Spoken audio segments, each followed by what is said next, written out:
Olá, seja muito bem-vindo ao quinto módulo do nosso curso sobre Antártica.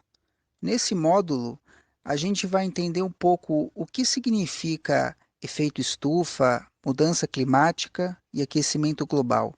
Será que é tudo a mesma coisa? O que causa e quais as consequências de cada um desses processos?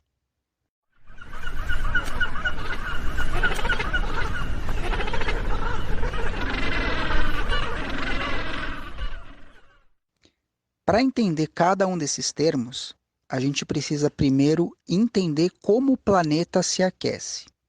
A principal fonte de calor do nosso planeta é a estrela mais próxima da Terra, ou seja, o nosso Sol.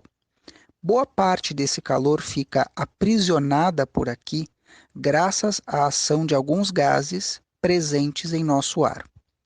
Esse fenômeno ocorre naturalmente e é graças a ele que a maioria das espécies consegue habitar a Terra, inclusive nós.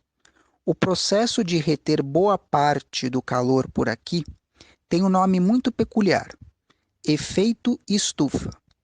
Isso porque, assim como em uma estufa, esses gases fazem com que o calor entre, mas não saia. Quem já entrou em um carro deixado sob o sol sabe bem o que eu estou falando.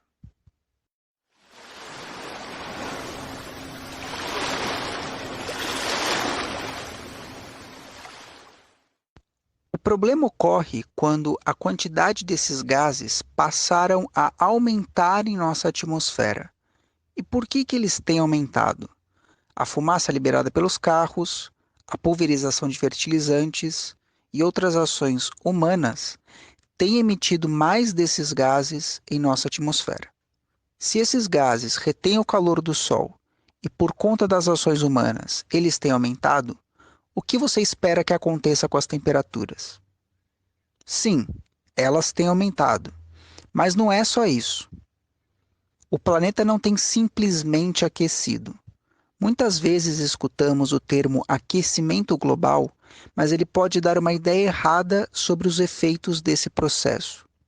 A questão é que o efeito estufa está se tornando mais intenso. É como a engrenagem de um relógio.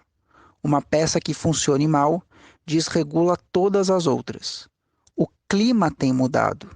Ondas de frio, ondas de calor, falta de chuva, excesso de chuva, todas essas manifestações são efeitos dessas mudanças.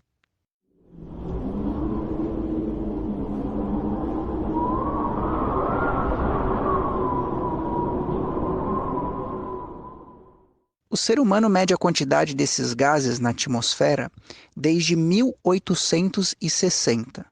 E o que se observa é que a quantidade de dióxido de carbono, um desses gases que retém o calor do Sol, aumentou cerca de 40% desde então.